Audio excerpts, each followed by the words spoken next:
بيبدأ الفيلم بالفار ده واللي بيكون اسمه ريمي وبيبقى عنده حاسة شم وتذوق نادرة جدا وبتعجب أخوه اللي اسمه يميل واللي بينبهر بأي حاجة وبينبهر جدا بأخوه ريمي. وفجأة ريمي بيشم ريحة غريبة جدا في الأكل وبسببها بيمنع والده إنه ياكلها. وبالمناسبة يا صديقي والده ده بيبقى زعيم العشيرة وما بينبهرش خالص. وبنرجع لريمي اللي بيكتشف إن الريحة دي كانت ريحة سم فان وبسبب كده والده أخيرا اقتنع إن موهبته مش تافهة وكمان قرر يخليها تبقى وظيفته في العشيرة. وبيكون ريمي شمام سموم علشان محدش يتسمم في العشيرة. وريمي بيكون طول الوقت بيتخانق مع والده وبيكون مختلف معاه في وجهات النظر لانهم بيسرقوا الاكل من الزباله وده بيضايق ريمي جدا لانه شايف ان هم حراميه. وبيحاول يقنع والده ان هم مش بس بيسرقوا الاكل ده كمان بيسرقوه من الزباله. فوالده بيقول له ان هي ما تبقاش سرقه لو محدش عايزها. فبيرد عليه ريمي انها لو محدش عايزها يبقى نسرقها ليه. فبيقول له علشان نلاقي ناكل. فبيرد عليه ريمي وبيقول له بدل مضطرين نبقى حراميه يبقى سرقه بسرقه ونسرق اكل نضيف من المطبخ وعلى الاقل مش هيكون متسمم. لكن والده بيقول له احنا مش حراميه ويبعد عن المطابخ والبشر دول خطر علينا. فبيقول له انا عارف ان المفروض اكرههم بس دول فيهم حاجه مدهشه هم مش عايشين كده وخلاص دول بيكتشفوا وبيخترعوا وبيسيبوا وبيمشي. وبنشوفه وهو بيتسلل لبيت علشان يسرق منه اكل وساعتها بيشوف التلفزيون مفتوح والطباخ المشهور جوستو بيقول ان لازم نستطعم الاكل مش ناكل كده وخلاص. وريمي بيعمل بكلامه وبيستطعم الاكل وساعتها بيقول جوستو معاه حق. وفجاه صاحبه البيت بتصحى من النوم فريمي بيهرب بسرعه من البيت ودي بتكون حياته السريه. وهو في الطريق بيشم ريحه عيش غراب وبياخده وبيروح بيه لاخوه يميل علشان ياكلوا سوا. وهم في السكه يميل بيقول له انت ليه ماشي زي القرود كده. فبيقول له انا مش كل شويه هفضل اغسل ايدي انا عايز اكون نضيف على طول. وبيساله ايه اللي معاه في الكيس ده فبيقول له جبنه. فبيفرح لانها بتكون حلوه جدا مع عيش الغراب. وبيروحوا لمدخنه علشان يسووا الاكل عليها ولسوء حظهم البرق بيضربهم ويبقوا من على السطح. ولما ريمي بيدوق الاكل بيتفاجئ من طعمه الجميل وبيقول لاخوه احنا لازم نجرب نطبخه تاني في العاصفه اللي جايه. وبيقولوا ان الحاجه الوحيده اللي ناقصه هي الزعفران وبيقولوا هما الاتنين في نفس الوقت ان اكيد موجود في المطبخ. فبيتسللوا للبيت وبيدوروا على الزعفران وبيقول ريمي ان جوستو الف كتاب الطبخ ده وسماه الطبخ للجميع وده اللي خليه يحب الطبخ. فاخوه بيتفاجئ وبيساله هو انت بتعرف تقرا. فبيقول له مش قوي وبيطلب منه يكون ده سر بينهم. فبيقول له انا ما بحبش الاسرار انت كده بتشاركني في جريمه وانا سايبك كده عادي ولو بابا عرف هيتضايق مننا. وساعتها ريمي بيشوف جوستو في التلفزيون وبيفرح لما بيسمعوا بيقولوا ان الطبخ للجميع وان اي حد يقدر يطبخ بس يثق في نفسه. وبنعرف ان المطعم قل نجمه بسبب تقرير كتبه اشهر منتجد طعام في العالم واللي اسمه انطوان ايجو وده تسبب في موت جوستو. فريمي بيحزن لما بيعرف انه مات وفي اللحظه دي بتصحى صاحبه البيت ولما بتشوف ريمي وايميل بتضرب عليهم نار عشان تقتلهم وبيتفرقوا عن بعض علشان يشتتوها. بس ايميل بيروح يتعلق في النجفه اللي في السقف فريمي بيزعله وبيقول له بلاش تروح هناك لانك كده هتكشف مكان العشيره. وساعتها البندقيه بتخلص طلق فبتروح الست عشان تحط طلق تاني وبيستغل ريمي الفرصه وبيروح ينقذ اخوه. لكن بتكون الست حاطه الطلق في البندقيه وبتضرب عليهم لكن الطلق بتيجي في السقف بالغلط وساعتها السقف مش بيستحمل اكتر من كده وبيتشقق وبيقع عليهم. وبنشوف عشيره الفيران وهي بتجري بسرعه بتخرج من البيت وريمي بياخد كتاب جوستو وبيهرب هو كمان. والفيران بتكون هربت بالمراكب وريمي بيستخدم الكتاب عشان يلحقهم بس للاسف ده ما بيحصلش وبيتوه عنهم وبيدخل من طريق غلط وبيقع في المجاري وبيكون هيغرق لكنه بيوصل للكتاب وبيمسك فيه. وبعد شويه بيلاقي نفسه في المكان لوحده وبيفتح الكتاب يقرا فيه وبيلاقي صوره جوستو موجوده فبيتخيل انها بتكلمه وبتشجعه. وجوستو بيقول له انت واقف مكتئب كده ليه. فبيرد ريمي عليه انه فقد عيلته وكل اصحابه وتاه عنهم. وهنا بيرد عليه جوستو باشهر جمله تحفيزيه وهي لو ركزت على اللي ضاع منك عمرك ما هتشوف اللي بيستناك تشوف رزقك الدنيا واسعه. وفعلا كلام جوستو بيجيب نتيجه وريمي بيتحمس وبيخرج من المكان وبيلاقي اكل وبيكون فرحان جدا لانه جعان. لكن جوستو بيظهر له وبيقول انه مش حرامي وانه طباخ فما ينفعش يسرق. فريمي بيسيب الاكل وبيخرج من المكان وبيكتشف انه في باريس وكمان جنب مطعم جوستو فبيتحمس وبيروح علشان يتفرج عليه. وفي المطعم بنشوف الطباخين وهم بيطبخوا والجرسونات بيقدموا الاكل للزباين وبنشوف الشيف سكينر واللي بيكون باين عليه مغرور وشكله شرير وهو داخل للطباخين. وبيقابل شاب اسمه لينجوين اللي بيعرفه على نفسه وبيقول له ان هو ابن ريناتا صديقه جوستو وبيعرفه كمان انها ماتت. وبيقول له ان والدته سابت معاه جواب علشان يديهوله وبيعرفه انها كانت متعشمه في انه يشغله معاه في المطعم. لكن سكينر بيرد عليه وبيقول له اتكل انت على الله في اقرب فرصه هنكلمك. بس بيرد واحد من الطباخين وبيقول له ما احنا شغلناه خلاص. فبيتعصب عليه لانهم ما خدوش اذنه فبيقول له احنا كنا محتاجين لعامل تنظيف. فبيقول له اذا كان كده ماشي هو وش نظافه برضه وبيدوله اللبس علشان يبدا شغله. وبعد كده بنشوف ريمي وهو بيتخيل شخصيه جوستو وبيبدا يتكلم معاها وبيقول له انه مش مصدق انه شاف مطبخ محترفين زي ده. وبيتخيل ان جوستو بيكلمه وبيقول له انت قريت كتابي خليني بقى اختبرك. وبيبدا يساله اسئله عن الشيفات ومين بيعمل ايه وايه مهمته في المطعم. وطبعا ريمي بيجاوب صح وبيشوف لينجوني وجوستو بيساله تعرف مين ده. فريمي بيقول له ده مش مهم خالص ده عامل نظافه مش اكتر واكيد ما بيطبخش. فقال له انت تعرف منين انا دايما بقول ان الطبخ للجميع. فبيقول له انا فاهم ان الكل الكل يقدر يطبخ، بس ده مش معناه ان الكل موهوب، بس بيقطعهم لنجوني لما بيوقع الشوربه بالغلط وبيبدا يصلح ده بسرعه لكنه بيبوظها اكتر. وريمي بيتجنن لما بيشوف كده وبيبدا يتعصب وبيقول له جوستو اتصرف ده مطعمك، لكن جوستو بيقول له انه ما يقدرش يعمل حاجه لانه وهم في دماغه. وريمي بيتعصب اكتر وبيقع في حوض غسيل الاطباق بالغلط،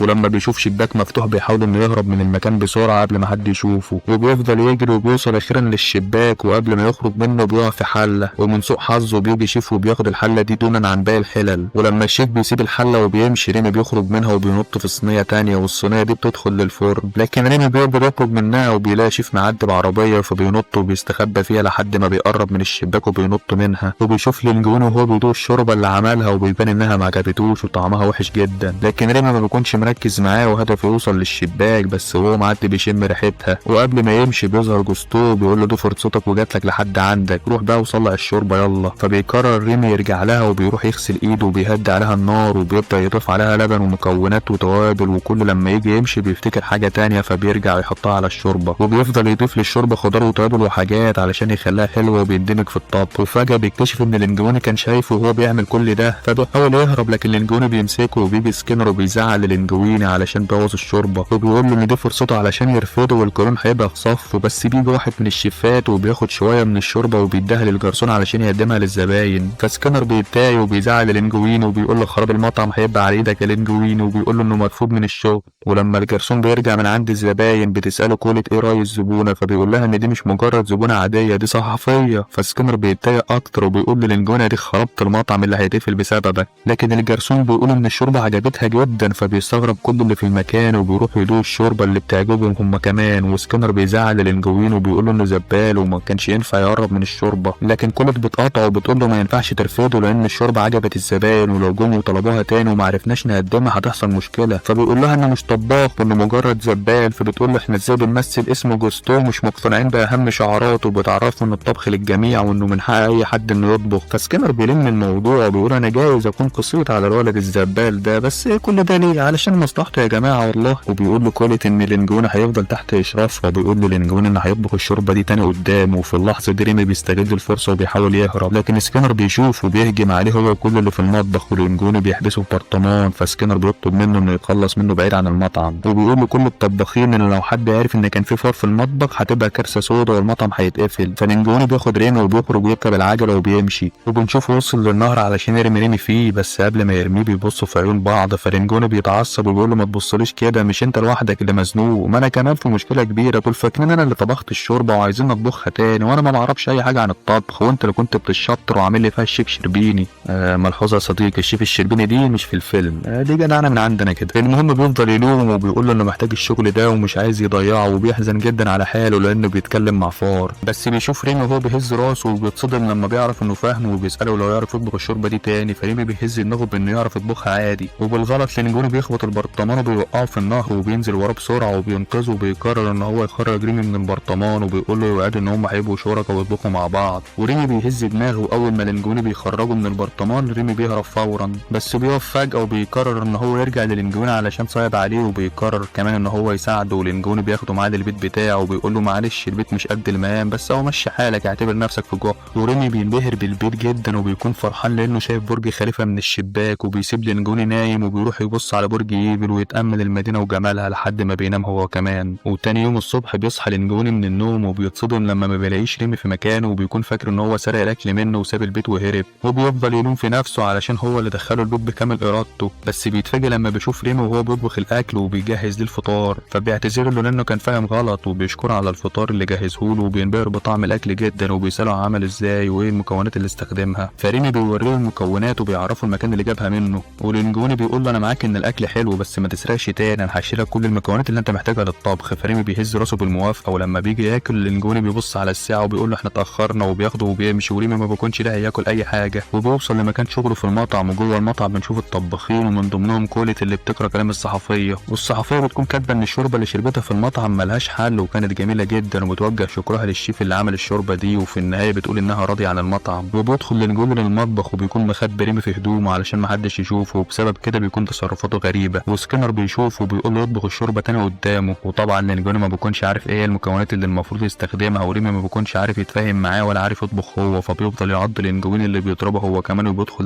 المخزن. واول ما بيبص على جسمه بيتصدم من كميه الجروح اللي تسبب له فيها ريمي، وبيتضايق جدا منه وبيقول له انه مش بس موهوب في الطبخ، انت كمان موهوب في العض يا عضاد. وبيبدا يفكر في طريقه ما يكونش فيها عضعضه علشان يتفاهموا مع بعض بيها، بس ريمي ما بيكونش مركز معاه خالص وكل تركيزه بيكون على قطعه جبنه وراه. فاللينجويني بيفهم انه جعان وبيديله قطعه الجبنه علشان ياكلها، وبيبدا يفكر في حل علشان يطبخوا بيه مع بعض. بس بيدخل سكينر للمخزن، فاللينجويني بيطفي النور بسرعه وبيخبي ريمي قبل ما سكينر يشوفه. بس سكينر بيتجنن لانه شاف فار في المكان بس مش عارف الفار ده راح فين، ولما ما بيلاقيش حاجه بيخلي اللينجويني يرجع يكمل شغله. وهو في الطريق بيكون مخبي ريمي تحت الطاقيه بتاعته، وكان هيخبط في جرسون بس ريمي انقذه بسرعه عن طريق انه اتحكم فيه من خلال شعره. وبيدخل لينجويني للحمام وبيستغرب من اللي حصل وبيسال ريمي هو عمل كده ازاي، فريمي بيشرح له انه عن طريق شعره. وبيبصوا لبعض وبيفهموا ان هم فكروا في نفس الفكره المجنونه، وبيقرروا انها هتكون دي الطريقه اللي هيفهموا بعض بيها. وبيروحوا هما الاتنين للبيت، وهناك ريمي بيشرح للينجويني ان هو يغمى عينيه علشان يبداوا يتدربوا، وفعلا ده بيحصل وبيبداوا ان هم يتدربوا على انهم يكونوا شخص واحد، وبينجحوا ان هم يتحركوا بدون ما يخبطوا في حاجه، وبيقطعوا بالسكينه من غير ما لينجويني يتعور، وكمان بينجحوا ان هم يختاروا المكونات اللي ريمي عايزها. وبعد يوم كامل بينجحوا فعلا، وريمي بيبقى قادر انه يتحكم في لينجويني بالكامل بدون ما حد فيهم يغلط. وفي المطعم بنشوف لينجويني اللي نجح في طبخ الشوربه تاني بمساعده ريمي اللي بيكون مستخبي تحت الطاقيه بتاعته. والشوربه بتعجب سكينر جدا وبيقول له انه لازم يتعلم يطبخ اكلات تانية علشان يكون شيف ليه مكانه هنا في المطعم. وبيروح لينجويني لكولت لانها المسؤوله عن تعليمه، بس بتكون عصبيه وبيستغرب منها ومن اسلوبها، وبتقول له ان هي الست الوحيده اللي في المطعم وانها مش مستعده تخسر مكانها هنا بسبب واحد زيه. بس بالرغم من كل ده بنلاحظ ان لينجويني معجب بيها. وبعدها بنشوف سكينر بيتكلم مع المحامي بتاعه جوه المكتب، وبيكون بيستغل اسم جوستو علشان يبيع المنتجات اللي هو عاملها. والمحامي بيسيبه وبيمشي، وبعد شويه بيروح سكينر يقرا الجوابات، ومن ضمنهم جواب ريناتا صديقه جوستو اللي بعتته مع لينجويني. ولما بيفتح الجواب وبيقرا بيتصدم من اللي مكتوب فيه، وبيتصل بالمحامي يجيله بسرعه. ولما المحامي بيوصل بيقرا الوصيه بتاعه جوستو اللي بيكون مكتوب فيها ان بعد موت جوستو بسنتين وما ظهرش اي وارث شرعي ليه، ساعتها املاك جوستو كلها هتروح لنائب الشيف واللي هو سكينر. فبيتعصب سكينر اكتر وبيقول له انه عارف الوصيه دي بتقول كويس، وانه مش جايبه هنا علشان يقرا له الوصيه، وانما جايبه علشان الجواب بتاع ريناتا اللي عرف منه ان ريناتا وجوستو كانوا متجوزين، وان لينجويني يبقى ابن جوستو. وبيقول للمحامي ان فاضل اقل من شهر والسنتين يخلصوا، وبكده المطعم وكل املاك جوستو هتروح له هو. وبيعرفه انه عارف من الجواب ان لينجويني ما يعرفش ان جوستو يبقى ابوه، وده لان ريناتا ما عرفتوش اي حاجه خالص. فالمحامي بياخد طاقية جوستو وبيلاقي فيها الشعرايه بتاعته، فبيحتفظ بقى في منديل وبياخدها معاه، وبيطلب من سكينر يتصرف ويجيب له الشعرايه من لينجويني علشان هيعمل تحليل دي ان علشان يعرف اذا كان الموضوع ده حقيقي ولا لا. بعد كده بنشوف كولت وهي بتعلم لينجويني اساسيات الطبخ، وبتعرفه ان النظافه هي اهم حاجه، وان الشيف الشاطر لازم يخلي مكانه نظيف. وبتبدا تعلمه ازاي يطبخ من غير ما يوسخ هدومه، وبتقول له ان جوستو كان شيف غير متوقع لانه كان بيضيف مكونات غير متوقعه على الاكل. فبيبدا يكتب الكلام ده علشان يفتكره، لكنها بتعرفه ان هم لازم يلتزموا بالقواعد، وان جوستو غير متوقع لانه جوستو اما احنا فنمشي على الوصفه وبس. وريمي بيكون منبهر من المعلومات اللي كولت بتقولها وبيتعلم منها هو كمان. وكولت بتعرف لينجويني على المكان اللي بيجيبوا منه الخضار، وبتبدا تعرفه على حقيقه كل شيف في المطعم. وبنعرف احنا ولينجويني ان في شيف رد سجون، ولما بيسالوه على سبب سجنه فبيحكي لهم قصه مختلفه. وكمان في شيف كان هرب من اهله وهو عنده 12 سنه واشتغل في سيرك ومشوه من السيرك لانه حب بنت المدير في السر. وبتقول له هنا هتلاقي الفنان والمجرم، احنا مش مجرد طباخين. فلينجويني بيقول لها احنا، فبتقول له ايوه ما انت بقيت واحد مننا خلاص. فلينجويني بيشكرها على نصايح الطبخ اللي عرفتها له. وفي يوم من الايام بيكون الزبائن في المطعم وبيطلبوا من الجرسون انه يجيب لهم اكله جديده من اختراع الشيف وما تكونش قديمه، وبيكونوا عايزين لينجويني هو اللي يطبخها بنفسه. فالجرسون بيدخل المطبخ وبيقول لهم الزبائن عايزين اكله جديده وعايزين لينجويني هو اللي يطبخها. فسكينر بيتضايق لما بيسمع الكلام ده، وبيقول للجرسون انه يبلغ الزبائن ان لينجويني هيعمل لهم اكله جديده ما حصلتش، وان الاكله دي على مسؤوليته هو. وبيروح سكينر للينجويني وبيقول له يطبخ اكله قديمه لجوستو مكونه من كلاوي وحلويات بتيل وطحالب بحر وشويه مكونات تانية غريبه كده، لو اتجمعوا مع بعض يعملوا تلبك معوي. وبيقول له دي فرصتك انك تثبت نفسك فيها يا لينجويني، وبيعرفه ان كولت هتساعده. وبيروح واحد من الطباخين لسكينر وبيقول له الطبخه دي كارثه كبيره، ده جوستو نفسه قال عليها كده. فسكينر بيقول له ده التحدي اللي بيثبت موهبه اي طباخ، وبيكون باين على سكينر انه بيحاول انه يعقد لينجويني وبيحرجه. ولينجويني وكولت بيبداوا ان هم يحضروا في المكونات، وبيكونوا مستغربين جدا من المكونات وازاي هيختلطوا مع بعض. وكولت بتعرف ان هي اول مره تسمع عن الوصفه دي، بس بدل بتاعه جوستو يبقى خلاص. وطبعا ريمي ما بتعجبوش الوصفه دي بجنيه، وبيقرر يغيرها ويطبخ طبخه تانية. وبيتحكم في لينجويني وبياخد المكونات اللي هيحتاجها في الوصفه الجديده دي. وطبعا تصرفات لينجويني بتكون غريبه، وبسبب كده الطباخين بيستغربوا منه. وكولت بتتضايق لما بتشوف لينجويني وهو بيغير الوصفه، وطبعا مش بتقدر انها تعمل حاجه لان ريمي بيكون بيتحكم فيه وبيخليه يتصرف لا ارادي. وبتقول له انا كنت فاكره اننا بنشتغل سوا. فبيقول لها ما احنا سوا بس صعب قوي اشرح لك ايه اللي بيحصل دلوقتي. وقبل ما كولت تحط اخر مكون على على الوصفة علشان تكون الطبخة اللي سكينر طلبها منهم. ريمي بيلحقها وبيحط هو مكون تاني خالص، والجرسون بياخد الاكل وبيمشي. ولما الجرسون بيرجع للمطبخ بيقولهم ان الاكل عجبت الزباين جدا وانبهروا منها، وبيسالوا عن الشيف لينجويني وعايزين 7 طلبات من الطبخ هو. وطبعا لينجويني بيسيب نفسه لريمي اللي بيتحكم فيه وبيطبخوا الاكل وبيقدموه للزباين، وكل لما زبون يشوف الاكل بيطلب منه، والطلبات بتكتر من الاكل الجديد اللي لينجويني بيعمله. ولينجويني بيستمر في الطبخ، وبنلاحظ ان سكينر بيكون متضايق من لينجويني، اما باقي الشيفات بيكونوا فرحانين وبيحتفلوا بيه. وبالصدفه سكينر بيشوف خيال ريمي في الطريقه بتاعت لينجويني، بس لينجويني بيخرج من المكان بسرعه وبيسيب ريمي يستريح من تعب الشغل طول اليوم، وبيديله اكل علشان ياكله وبيسيبه وبيدخل للمطعم. واول ما بيدخل من الباب بيلاقي سكينر مستخبي ومستنيه، وبيشد منه الطريقه بسرعه بس ما بيلاقيش حاجه، فبيعتذر له وبيقول له انه كان بيهزر معاه، وبيطلب منه يدخله للمكتب علشان عايز يتكلم معاه شويه. وبنروح بعدها لريمي اللي بيكون قاعد مستقانيس وبيستمتع بالاكل، وفجاه بيسمع صوت غريب جاي من الضلمه، فبياخد السكينه وبيروح يشوف فيه ايه، وبيتصدم لما بيلاقي ان مصدر الصوت ده يبقى ايميل اخوه اللي بيحضنه، وبيقول له انه مش مصدق انه شايفه لانهم كانوا فاكرين انه غرق ومات. وريمي بيساله ايه اللي هو بياكله ده، فبيقول له والله ما اعرف، تلاقي حته كرتون ولا حاجه. فريمي بياخدها منه وبيمنعه ياكل من الزباله تاني، وبيقول له انت هنا في باريس يا حبيبي، دي بلدي يعني انت ضيف عندي. وبيدخل المطعم علشان يجيب له اكل نضيف من جوه، فبيظهر جوستو وبيقول له انت كده بتسرق لينجويني اللي استأمنك، فبيقول له الاكل ده مش ليا ده لاخويا، وبيدخل يجيب الاكل وبيطلع يديه لايميل اخوه. وايميل بيلتهم الاكل بسرعه جدا، فريمي بيتضايق لما بيشوفه كده وبيقول له يا اخي انت بترميها في بلاعه، وبيبدا يعلمه ازاي ياكل. وفعلا الاكل بيعجب ايميل جدا، وبيقول له طعم الاكل يجنن، دي احلى زباله اكلتها في حياتي. فريمي بيقول له ايه زباله، دي من احسن مطعم في باريس. وايميل بيقول له احنا لازم نرجع للعشيره لانهم هيفرحوا بيه قوي ووالده لازم يشوفه. وفي نفس الوقت ده بيكون سكينر بيشرب لينجويني عصير عنب علشان ما يكونش في وعيه ويبدا يوقعه في الكلام، وبيساله هو اتعلم الطبخ فين وهل بيحب الحيوانات الاليفه زي الفئران مثلا، بس لينجويني ما بيكونش مركز في اي حاجه وبيفضل يقول اي كلام. فسكينر بيتضايق منه وبيخليه ينظف المطعم كله وبيقفل عليه الباب وبيمشي. وبنروح بعد كده لريمي اللي بيكون وصل هو وكل عشيره الفئران اللي بيحتفلوا بيه، ووالده بيقول له انها كانت كارثه لانهم ما عرفوش يلاقي شمام سموم حريف زيه، وبيحمدوا ربنا على رجوعه بالسلامه. وفي وسط الاكل ريمي بيقول لوالده انه هيعيش في مكان تاني وهيبقى يزورهم من وقت للتاني، فوالده بيتضايق وبيقول له ايه تزورنا دي يعني انت مش هتقعد معانا. وبيدخلوا في مشاده كلاميه وبيكونوا هيتخانقوا مع بعض، بس ايميل بيتدخل وبيمنعهم. وبالغلط ريمي بيقع بلسانه وبيعترف لوالده ان عنده صديق من البشر، فوالده بيطلب منه يجي معاه علشان يوريله حاجه مهمه، وبياخده علشان يوريله مصايد الفئران اللي البشر عاملينها وقد ايه هم خطر عليهم وقتلوا منهم فئران كتير. ووالده بيقول له ان ده اللي بيحصل لاي فار بيقرب من البشر، وان اللي بيسيطر على العالم هم اعدائهم، وانهم لازم ياخدوا بالهم من بعض لانهم مالهمش غير بعض. بس ريمي بيعترض على عقليه ابوه وطريقه تفكيره، وبيقول له انت عايز تفهمني ان ده مستقبله وما ينفعش يكون غير كده، فبيقول له ان دي الحياه المره وان الحياه مش هتتغير علشانه. فريمي بيقول له ان التغيير سنه الحياه وده هو اللي نقدر نعمله، وبيبتدي اول ما بنقرر. وبيقول له انا رايح لمستقبل احسن وبيسيبه وبيمشي. وتاني يوم الصبح بيروح ريمي للمطعم، وهناك بيتفاجئ من نظافه المطبخ وبيشوف لينجويني نايم بسبب تعبه في تنظيف المطعم. واول ما ريمي بيشوف كولت من شباك المطعم وهي جايه بيجري يستخبى في الطايه بتاعه لينجويني، وبتدخل كولت المطبخ وبتشوف لينجويني وهو واقف بيطبخ وبيكون نايم، بس طبعا ريمي هو اللي بيكون بيتحكم فيه. وبتبدا كولت تتكلم معاه وبتساله عن اللي حصل بينه وبين الشيف سكينر امبارح، بس لينجويني بيكون نايم وما بيردش عليها. وكولت بتتعصب عليه وبتتضايق من ده، وبتحس انه استغلها وخلاها تعلمه الطبخ وبعد كده اتغير عليها، وبيكون باين عليها انها كمان معجبه بيه. وطبعا ريمي بيحاول يصحي لينجويني بس بيكون في سابع نوم، وبسبب كده بيطلع صوت شخير، فكولت بتفتكر ان هو مش مهتم بكلامها وبتخبطه بالقلم وبتفوقه، فبيصحى مفزوع وما بيكونش فاهم فيه ايه ولا ايه اللي بيحصل. فكولت بتقول له انها غلطانه علشان ساعدته يكون شيف وعلمته الطبخ واستلطفته، وبتعرفه انها ندمانه على ده وبتسيبه وبتخرج.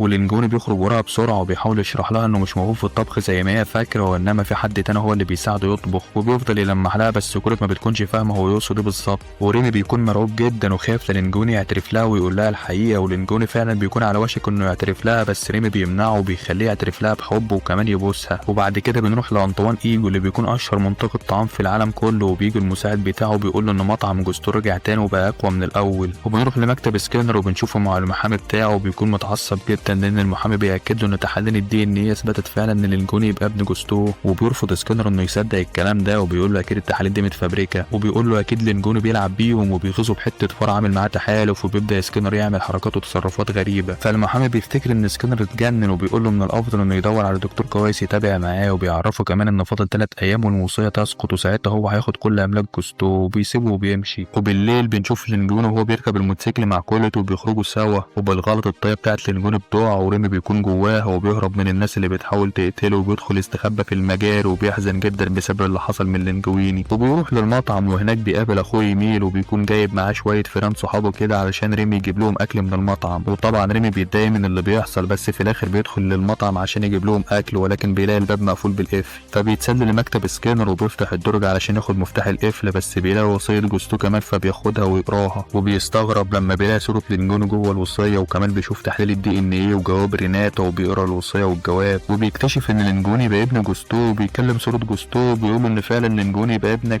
فجوستو بيستغرب وبيقول له هو انا عندي اولاد اصلا؟ فبيقول له انت ازاي ما تعرفش اذا كان عندك اولاد ولا لا؟ فبيقول له ان مجرد خيال في دماغه، والحاجات اللي هو ما يعرفهاش يبقى هو كمان مش هيعرفها. فريمي بيفهم من الوصيه وبيت الاوراق ان لينجوني هو الوريث الشرعي للمطعم ده وكل املاك جوستو. وفجاه بيدخل سكينر للمكتب وبيشوف ريمي جواه، وريمي بياخد الوصيه والاوراق وبيهرب من المكان، وسكينر كمان بيجري وراه وبيطارده بفيسبا وبيتسبب في حوادث كتير في الطريق، وبيستمر في الجري ورا ريمي وبيكون على وشك انه يمسكه، بس ريمي بيهرب منه في اخر لحظه وسكينر بيقع بالفيسبا، وريمي الورقه بتطير منه وبيجري وراها علشان يوصل لها قبل سكينر اللي لسه بيجري وراه، وريمي بينط على جذع شجره وبيلحق الورقه قبل ما تقع في ايد سكينر، وبينط على مركب في النهر، وسكينر كمان بينط على نفس المركب، وبيجري ورا ريمي وبيفضلوا ينطوا من مركب لمركب، وفي النهايه ريمي بينط على مركب بعيد وبيستخدم الورق اللي معاه وبيطير بيه، ولما سكينر بينط وراه بيفشل وبيقع في النهر، وبينجح ريمي انه يهرب منه. ولما سكينر بيرجع للمطعم بيلاقي لينجونو جوه مكتبه، ولما بيطرده بره المكتب بتتدخل كولر بتقوله انك ما ينفعش تطرده وانت اصلا اللي في مكتبه، وبينتشر الخبر في الجرايد وكل الناس بتتكلم عنه، وبيطردوا سكينر وبيولعوا في منتجات بتاعته، ولينجوني بيشتري بيت كبير وجميل، وريمي بيكون متضايق بسبب اخوه ايميل اللي كل شويه يجيب له شويه فيران علشان ياكلهم من المطعم. وفي يوم اللقاء الصحفي بيسالوه الصحفيين عن سر موهبته، خصوصا انه ما درسش الطبخ، فريمي بيفرح لانه بيكون فاكر ان لينجوني هيعترف بالسر ده ويظهره للعالم، بس لينجوني بيقول لهم غير كده تماما وبيكذب عليهم وبيقول لهم ان سر طبخه هو انه ابن جوستو، فخد الموهبه بالفطره، وان كمان كولت ساعدته يطور من موهبته، وبتيجي كولت وبتشاركه في اللقاء الصحفي. وفجاه بيدخل انطوان ايجو وبيبان على الناس اللي موجوده الخوف والرهبه منه، وبيقرب من لينجوني وبيقول له انت شكلك لسه جديد في المجال ده، وبيعرفه انه بيعشق الاكل ولو الاكل مش عجبه مش بيبلعه، وبيقول له انه هيجي للمطعم بكره علشان يقيم المطعم واكلهم، وبيسيبهم وبيمشي. وفي الوقت ده بنشوف سكينر اللي بيكون بيكلم مفتش الصحه وبيعرفه ان في فيران في مطعم جوستو، فالمفتش بيقول له هنعمل زياره ان شاء الله في اقرب فرصه، وبيقفل الخط.